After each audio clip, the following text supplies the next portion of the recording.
തെക്കു പടിഞ്ഞാറൻ ചൈനയിലെ ഗൻഹുവ ഗ്രാമത്തിനടുത്തുള്ള ലീ ഗാർഡൻ എന്ന പഴയ പ്രൈവറ്റ് എസ്റ്റേറ്റിൽ സഞ്ചാരം തുടരുകയാണ്.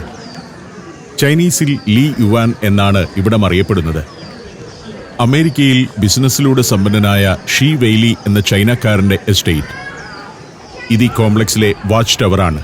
പണ്ട് എല്ലാ ബംഗ്ലാവുകൾക്കും ഒരു വാച്ച് ടവർ ഉണ്ടായിരുന്നു. കുറേയേറെ കെട്ടിടങ്ങളുടെ ഒരു കോംപ്ലക്സ് തന്നെയായിരുന്നു പ്രഭു കുടുംബങ്ങൾ വസിച്ചിരുന്ന വീടുകൾ. ചൈനയിൽ ഇത്തരത്തിലുള്ള ഓരോ ഗ്രാമത്തിലും അതിസമ്പന്നരായ പ്രഭുക്കന്മാർ ഉണ്ടായിരുന്ന ഒരു കാലമുണ്ട്. കമ്മ്യൂണിസം വരുന്നതിന് മുൻപ് അവരൊക്കെ രാജകീയമായി ജീവിച്ചു പോന്നു. അതിലെ ഒരു വീട്ടിലേക്ക് കയറുകയാണ്. പാൻലി ലു എന്നാണ് ഈ കെട്ടിടത്തിന്റെ പേര്. ഷീ വെയ്ലിയും അദ്ദേഹത്തിന്റെ പിതാവ് ഷീ ഷെങ്പാനും സംയുക്തമായി പണിത വീട്. ഇതിന്റെയൊക്കെ 100ാം വാർഷികമാണിപ്പോൾ. അകത്തേക്ക് കയറി ചെന്നു. ഷീ വെയ്ലിയുടെ പാർപ്പിട സമുച്ചയത്തിലെ പ്രധാന വീട് ഇതാണ്. 1926 നിർമ്മിച്ചതാണിത്. വാതിൽ കടന്ന് ആദ്യമെത്തുന്നത് സ്വീകരണ മുറിയിലേക്കാണ്. വലിയൊരു ഹാൾ തന്നെയാണിത്. നിലത്ത് അതിഗംഭീരമായ ടൈലുകളാണ്. 1 നൂറ്റാണ്ട് മുൻപ് ഇറ്റലിയിൽ നിന്ന് ഇറക്കുമതി ചെയ്ത ടൈലുകൾ. മച്ചിൽ അലങ്കാരങ്ങൾ. ആദ്യകാല കോൺക്രീറ്റ് വീടാണ്. വീട്ടിൽ വിശിഷ്ട അതിഥികളെ സ്വീകരിക്കുമ്പോൾ ഉപയോഗിച്ചിരുന്ന പാത്രങ്ങളും ഇരിപ്പിടങ്ങളുമെല്ലാം ഇവിടെ ഡിസ്പ്ലേ ചെയ്തിട്ടുണ്ട്. എങ്ങനെയാണ് ഷീ വെയ്ലി ജീവിച്ചിരുന്നത് എന്നത് ഇവിടെ കാണാം. അവിടുന്ന് നേരെ ഒരു ഇടവഴി കടന്നു ചെല്ലുമ്പോൾ കിച്ചണാണ്. വാഷ് ബേസിനും സിങ്കുകളും തുടങ്ങി എല്ലാ സൗകര്യങ്ങളുമുണ്ട്. തനത് ചൈനീസ് ശൈലിയിലല്ല ഷീ വെയ്ലി ഈ വീട് നിർമ്മിച്ചതും ഫർണിച്ചറുകളും ഉപകരണങ്ങളും ഒരുക്കിയതും. ചൈനീസ് പാശ്ചാത്യ രീതികൾ അദ്ദേഹം സംയോജിപ്പിച്ചു. 100 വർഷം മുൻപത്തെ ഒരു അടുക്കള, ചായ ഉണ്ടാക്കാനുള്ള അടുപ്പ്. പ്രധാന പാചകം ഈ അടുപ്പിലായിരുന്നില്ല. കട്ട്ലറികളും പ്ലേറ്റുകളുമൊക്കെ വെക്കുന്ന സ്ഥലം, പാത്രം കഴുകാനുള്ള സ്ഥലം, കഴുകിയ പാത്രം വെക്കുന്ന സ്ഥലങ്ങൾ. ഒരൊറ്റ അടുക്കളയല്ല ഇത്തരം വീടുകളിൽ ഉണ്ടാവുക. എല്ലാ നിലയിലും ഓരോ ചെറിയ കിച്ചണറ്റ് ഉണ്ടാവും. ഇതാണ് പ്രധാന അടുപ്പ്. 1 നൂറ്റാണ്ട് മുൻപും നല്ല ശാസ്ത്രീയമായ അടുപ്പുകൾ ഉണ്ടായിരുന്നു. ഇത് ഉരലാണ്, പൊടിക്കാനും ഇടിക്കാനുമൊക്കെ ഉള്ളത്. അവിടുന്ന് ഗോണി കയറി മുകളിലത്തെ നിലയിലേക്ക് പോകാം. കോറിഡോറിന്റെ വശങ്ങളിൽ ചൈനീസ് കഥകളുടെ ചിത്രീകരണങ്ങൾ. കുത്തനെയുള്ള പടവുകളാണ്, പക്ഷേ എല്ലാം കൃത്യതയോടെ നിർമ്മിച്ചിരിക്കുന്നു. 2ാം നിലയിലേക്ക് കയറിയെത്തുമ്പോൾ ഇവിടെ ഒരു ഹാളുണ്ട്, ഒരു ലിവിംഗ് ഏരിയ. ചാരുകസേരയും വട്ടമേശയും കസേരകളുമെല്ലാം നിരന്നു കിടക്കുന്നു. അതിൻ്റെ അടുത്ത് ബെഡ്റൂമാണ്. കുടുംബത്തിലെ പ്രധാന ആളുകൾക്കും അതിഥികൾക്കുമൊക്കെയുള്ള ബെഡ്റൂമുകൾ. ഒരറ്റത്ത് ഡ്രസ്സിംഗ് ഏരിയ, തുണിപ്പെട്ടിയും മറ്റു ഫർണിച്ചറുകളും. ബെഡ്റൂമിനോട് ചേർന്ന് ടോയ്ലറ്റ്, പഴയൊരു തൂക്കുവിളക്ക്. വിദേശത്തു നിന്ന് കൊണ്ടുവന്ന ബാത്ത് ടബ് വരെയുണ്ട്. ഈ നിലയിലുമുണ്ട് ചെറിയൊരു കിച്ചൺ. അവിടെ നിന്ന് ജാലകത്തിലൂടെ നോക്കുമ്പോൾ സ്റ്റെയർ കേസും താഴത്തെ നിലയും കാണാം. ഹാളിന്റെ മറുഭാഗത്തുമുണ്ട് കട്ടിലും മറ്റുമായി ഒരു ഉറക്കറ. ഇതാണ് ഷീ വെയ്ലിയുടെ ഫോട്ടോ. ഈ വീടിന്റെ ഉടമസ്ഥനായിരുന്നു ഷീ വെയ്ലി. 3ാം നിലയിലേക്ക് കയറി ചെല്ലുമ്പോൾ അവിടെയും ഇങ്ങനെ ഒരു ലിവിംഗ് ഏരിയയുണ്ട്. ഒഴിവുവേളകളിൽ കുടുംബാംഗങ്ങൾ ഒത്തുകൂടിയിരുന്ന മറ്റൊരിടം. ഈ ഹാളാണ് പ്രധാനം. അതിന്റെ 2 വശങ്ങളിലുമായാണ് മുറികൾ. ഇവിടെ ഒരു ബാൽക്കണിയുണ്ട്. അതിലേക്ക് ഇറങ്ങി നിൽക്കാം. ബാൽക്കണിയിൽ നിൽക്കുമ്പോൾ മനോഹരമായ കാഴ്ചയാണ്. ലീ ഗാർഡന്റെ മുൻഭാഗത്തേക്കുള്ള കാഴ്ച. ഇത് അതിന്റെ പുറകുഭാഗമാണ്. പുറകിലും കുറെ കെട്ടിടങ്ങളുണ്ട്, ഉദ്യാനവും. ഇവിടെ നിന്നിനി ഈ വീടിന്റെ ടെറസിലേക്ക് പോകാം. എല്ലാം ഏതാണ്ട് ഒരേപോലെ ആയതുകൊണ്ട് ഞാൻ താഴേക്കിറങ്ങാൻ തീരുമാനിച്ചു. ഈ കോംപ്ലക്സിലെ അടുത്ത കെട്ടിടങ്ങളും കാണണമല്ലോ. 10 വർഷം കൊണ്ടാണ് ലീ ഗാർഡന്റെയും അതിലെ ഈ കെട്ടിടങ്ങളുടെയും ഒക്കെ നിർമ്മാണം പൂർത്തിയായത്. 6 ആഡംബര വില്ലകളാണ് ഇവിടെയുള്ളത്. ഇടതുവശത്തുള്ളത് അടുക്കളയാണ്. അതിൽ നിന്ന് ഈ റോഡിനെ ക്രോസ് ചെയ്ത് ഞാൻ നേരത്തെ കയറിക്കണ്ട താഴത്തെ നിലയിലെ കിച്ചണിലേക്ക് ചെല്ലാം. കിച്ചന്റെ ഏരിയ കടന്ന് പിറകോട്ട് ചെല്ലുമ്പോൾ വലിയൊരു മുറ്റമാണ്. ആ മുറ്റത്തിന്റെ 2 വശത്തും 3 നിലയുള്ളതും 2 നിലയുള്ളതുമായ കെട്ടിടങ്ങൾ. 4 ഭാര്യമാരുണ്ടായിരുന്നു ഷീ വെയ്ലിക്ക്. അവർ ഓരോരുത്തർക്കും വേണ്ടി ഓരോ വീടുകൾ ഇവിടെ പണിതിട്ടുണ്ട്. അതിൽ 3 ഒരേ തരത്തിലുള്ളതും ഒന്നൽപ്പം ആഡംബരം കൂടിയതുമായിരുന്നു. ഇവിടെ ഗോപുരം പോലെ ഒരു നിർമ്മിതി കാണാം. ഇത് ഒരു പാലമാണ്. 2 നിലയുള്ള പാലം. വാൻസിയാങ് പവലിയൻ എന്നാണ് ഇതറിയപ്പെടുന്നത്. പരമ്പരാഗത ചൈനീസ് കവേർഡ് ബ്രിഡ്ജുകളുടെ മാതൃകയിലുള്ള ഒരു നിർമ്മിതി. മറുഭാഗത്ത് ഒരു കെട്ടിടം. അതിനരികിലേക്കാണ് പാലം പണിതിരിക്കുന്നത്. കെട്ടിടങ്ങളിൽ നിന്നും ഉദ്യാനത്തിൽ നിന്നും കനാലിലേക്ക് പടിക്കെട്ടുകൾ. ജലനഗരം പോലെയാണ് ലീ ഗാർഡൻ. തലങ്ങും വിലങ്ങും കനാലുകൾ. അതിന്റെ കരയിലാണ് വീടുകൾ പണിതിരിക്കുന്നത്. ലീ ഗാർഡനെ കിഴക്കിന്റെ വെനീസ് എന്ന് വിശേഷിപ്പിക്കാറുണ്ട്. നമ്മുടെ കുട്ടനാടിന്റെ ഛായയാണ് ഈ പ്രദേശത്തിന്. കുട്ടനാടിനെ അല്പം സൗന്ദര്യവൽക്കരിച്ചിരുന്നെങ്കിൽ ഇങ്ങനെയായേനെ. ചൈനയിൽ കമ്മ്യൂണിസം വന്നപ്പോൾ ഇത്തരം സമ്പന്ന വീടുകളൊന്നും തകർത്തു കളഞ്ഞില്ല. അത് മിക്കതും ഗവൺമെന്റ് ഏറ്റെടുത്ത് ചരിത്രത്തിന്റെ ഭാഗമായി നിലനിർത്തി. ഇത്രയും ഗംഭീരവും മനോഹരവുമായ ഒരു പാർപ്പിട സമുച്ചയം നിർമ്മിച്ചെങ്കിലും ഷീ വെയിലിക്ക് അധികകാലം ഇവിടെ താമസിക്കാനായില്ല. 1936 ഇവിടുത്തെ നിർമ്മാണങ്ങൾ പൂർത്തിയായത്.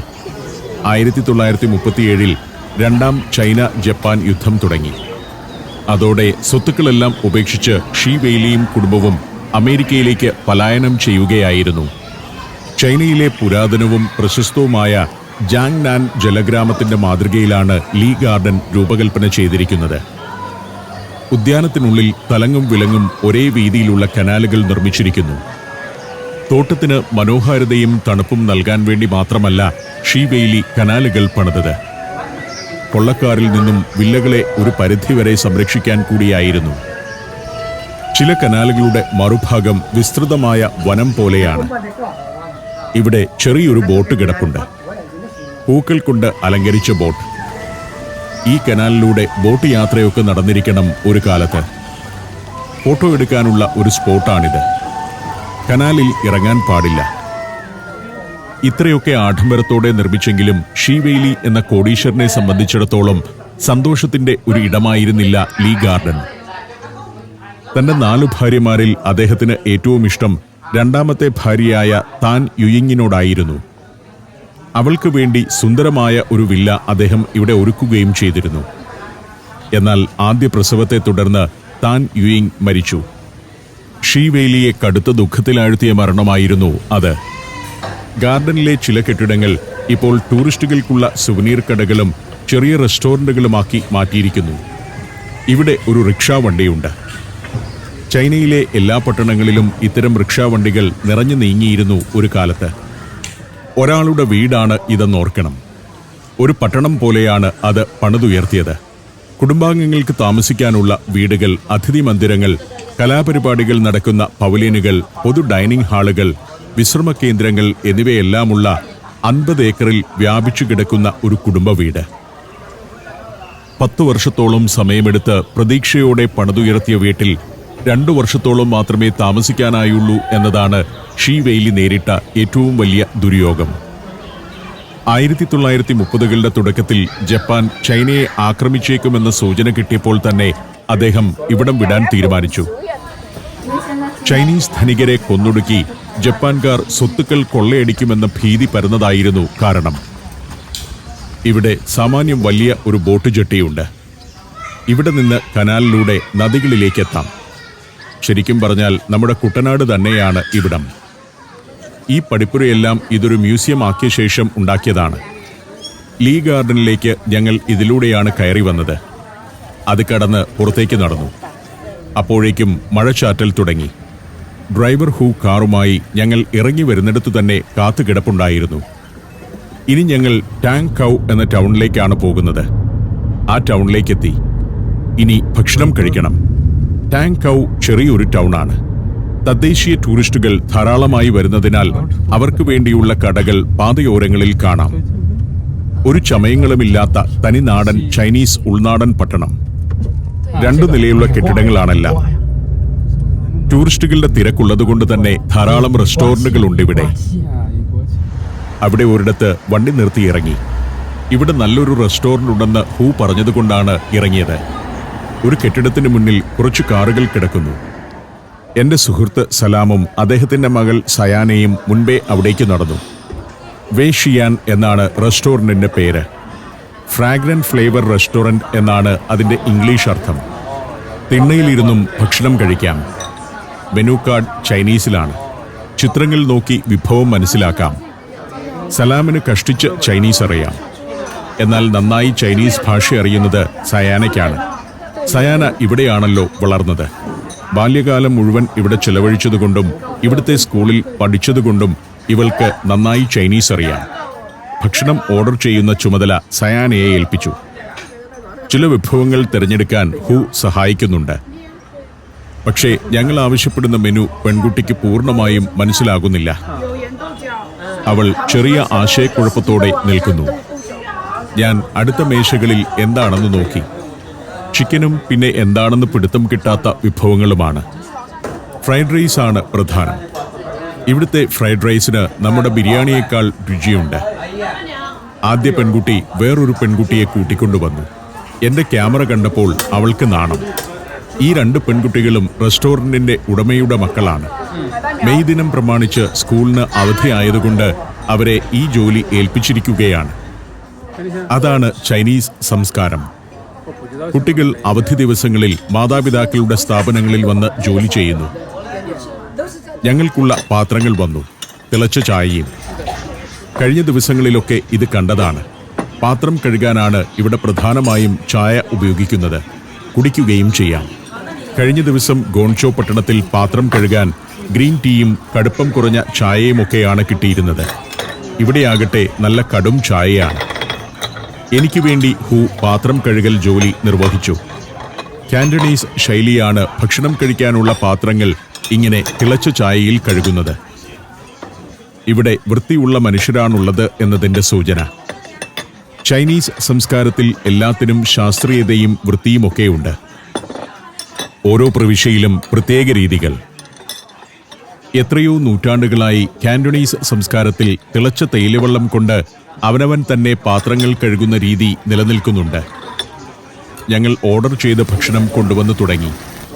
2-3 തരം ബീഫ് വിഭവങ്ങളുണ്ട്. ഞാൻ ബീഫും ചോറും മതി എന്ന് പറഞ്ഞിരുന്നു. മറ്റുള്ളവരും അതാണ് ഓർഡർ ചെയ്തത്. പക്ഷേ വേറെ എന്തോ ഒരു വിഭവം കൂടി വന്നു. പോർക്ക് വിഭവമാണ്. അത് ഞങ്ങൾ പറഞ്ഞതല്ല. ഞങ്ങൾക്ക് ബീഫ് മതി. ചോറ് ക്വാണ്ടിറ്റി അല്പം കൂടുതലാണ്. സാധാരണയായി ചൈനയിലെ റെസ്റ്റോറന്റുകളിൽ ഇത്രയും ചോറ് കിട്ടാറുള്ളതല്ല. പോർക്ക് വിഭവം തിരിച്ചെടുത്തുകൊള്ളാൻ പറഞ്ഞു.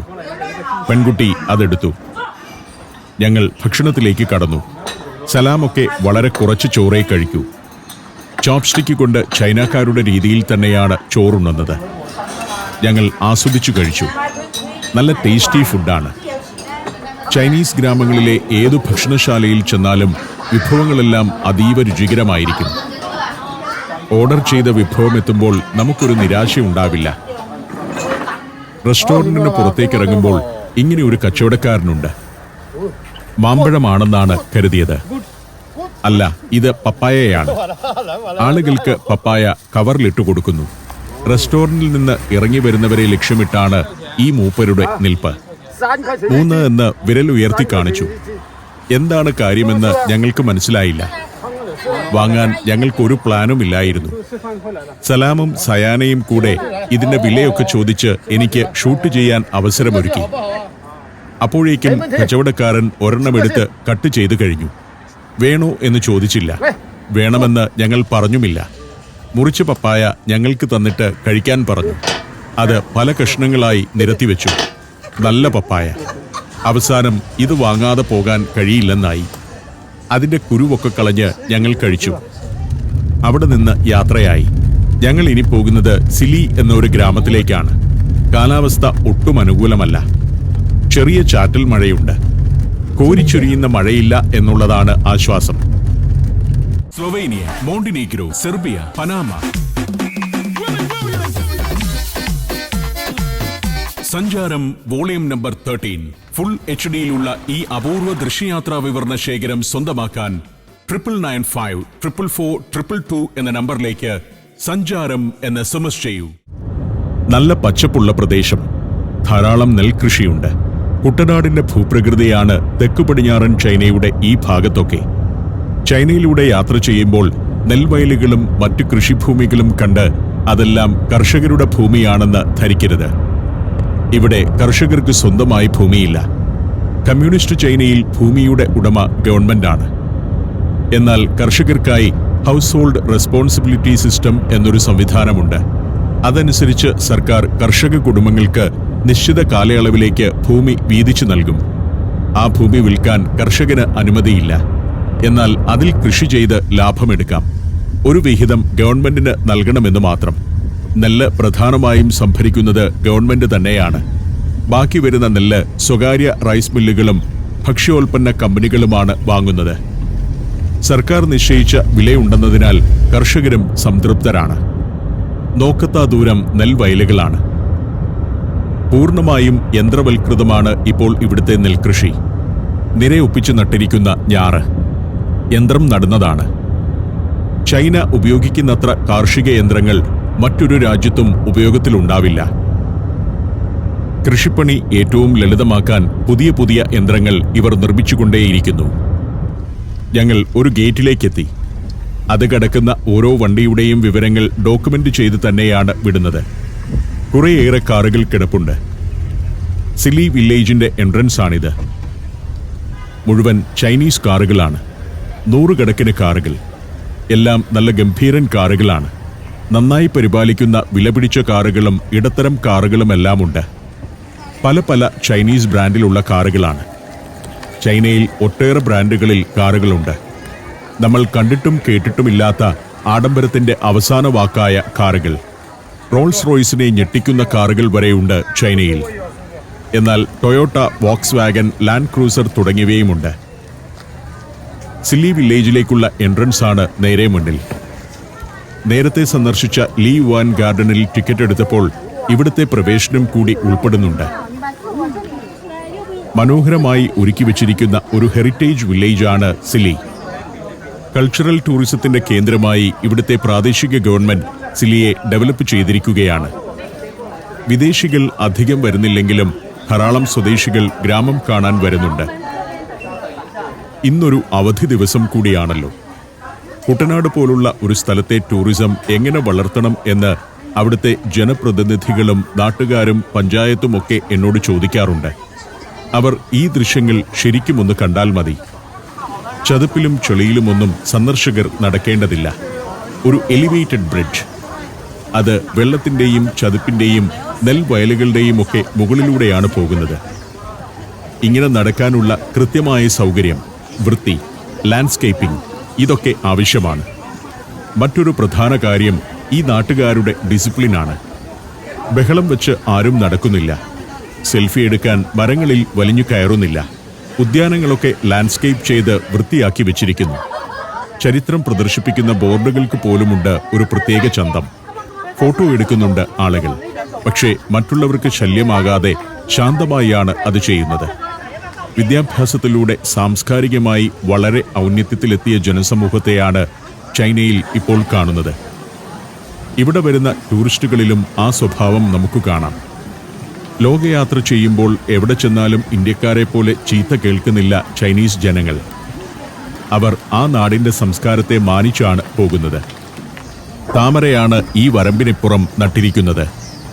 താമര കൃഷി ഇവിടെ വളരെ കൂടുതലുണ്ട്. വയലിനപ്പുറം കാണുന്നതാണ് സിലി വില്ലേജിലെ ജനങ്ങൾ വസിക്കുന്ന ഭാഗം. ഞങ്ങൾ അങ്ങോട്ട് നടക്കുകയാണ്. 2 സൈഡിലും താമര നട്ടിട്ടുണ്ട്. ലോട്ടസ് റൂട്ട് ഇവരുടെ വലിയൊരു ഭക്ഷണ വിഭവമാണ്. സിലി വില്ലേജിന്റെ പ്രധാന ഭാഗത്തേക്കെത്തി. കുറെ വീടുകളുണ്ട് ഇവിടെ. ഈ വീടുകളിലൊക്കെ മനുഷ്യർ വസിക്കുന്നതാണ്. ടൂറിസ്റ്റുകൾക്ക് വേണ്ടിയും നാട്ടുകാർക്ക് വേണ്ടിയും കല്ലൊക്കെ വിരിച്ച് സുന്ദരമാക്കിയിരിക്കുന്ന വഴികൾ. 1920കളിലും 30കളിലും നിർമ്മിച്ച വീടുകളാണ് ഇവിടെയുള്ളത്. അതിനും വളരെ മുൻപ് ക്വിങ് രാജവംശകാലത്താണ് ഈ ഗ്രാമം രൂപപ്പെട്ടത്. പൈതൃക കേന്ദ്രമായി സംരക്ഷിക്കുകയാണെങ്കിലും ഇവിടെ മനുഷ്യവാസമുണ്ട്. അവരിൽ കുറെ പേർ കാർഷിക വൃത്തിയിൽ ഏർപ്പെടുന്നു. കുട്ടിയെ കൊണ്ടുപോകുന്നത് പോലെയാണ് ഒരു കുടുംബം പട്ടിയെ കൊണ്ടുപോകുന്നത്. മഴയത്ത് അവനെ നടത്താൻ കഴിയില്ല. ഓമന മൃഗമാണല്ലോ. വലിയ സന്തോഷം നൽകുന്ന കാഴ്ചകളാണ് ഇതൊക്കെ. കുടുംബമായിട്ട് വരുന്ന ആളുകൾ, കുട്ടികൾ പോലും വൃത്തിയുള്ള വസ്ത്രം ധരിച്ച് എത്ര അച്ചടക്കത്തോടെയാണ് പോകുന്നത്. തനി നാട്ടുകാരാണ്. അവരുടെ വസ്ത്രധാരണം, സംസാരരീതി, വൃത്തി ഇതൊക്കെ നമ്മളെ ആകർഷിക്കും. സിലി വില്ലേജിന്റെ ഉൾവഴികളിലൂടെ കാഴ്ചകളിലേക്ക് നടക്കുകയാണ്. ഇവിടെ ടൂറിസ്റ്റുകൾക്ക് വേണ്ടി ഇത്തരത്തിലുള്ള കടകളൊക്കെയുണ്ട്. അതിനൊക്കെ ഒരു വൃത്തിയും മാന്യതയും ഭംഗിയും ഉണ്ടെന്നതാണ് പ്രത്യേകത. ബോർഡുകൾ വച്ചിരിക്കുന്നതൊക്കെ കലാപരമായിട്ടാണ്. നമ്മുടെ ടൂറിസ്റ്റ് കേന്ദ്രങ്ങളിൽ ടാർപ്പായ കെട്ടിയ തട്ടുകടകളാണല്ലോ. ഈ അച്ചടക്കവും വൃത്തിയും സൗന്ദര്യവും നമ്മുടെ നാട്ടിൽ കൊണ്ടുവരണം. അതാണ് ആദ്യം വേണ്ടത്. പ്രാദേശിക ടൂറിസ്റ്റുകളാണ് ഇതെല്ലാം. സമീപ ജില്ലയിൽ നിന്നോ മറ്റൊരു സ്റ്റേറ്റിൽ നിന്നോ വരുന്നവരായിരിക്കാം. തമിഴ്നാട്ടിൽ നിന്നോ ഉത്തരേന്ത്യയിൽ നിന്നോ കേരളത്തിലേക്ക് വരുന്നത് പോലെ കുഞ്ഞു കുട്ടികളുമായി വരുന്നവർ വരെയുണ്ട്. ഇനി ഇവിടുന്ന് അങ്ങോട്ട് സിലി വില്ലേജിലെ ഡയോളുകൾ കാണാൻ പോവുകയാണ്. അതിന്റെ സൂചനകളാണ് അങ്ങകലെ. വാച്ച് ടവറുകൾ എന്ന് വിളിക്കാവുന്ന ഡയോളുകൾ. ഈ ഗ്രാമത്തിൽ അത് ധാരാളമായുണ്ട്. അത്തരം കാഴ്ചകളിലേക്കാണ് ഇനി പോകേണ്ടത്. അവിടം ലക്ഷ്യമാക്കി ഞങ്ങൾ നടന്നു.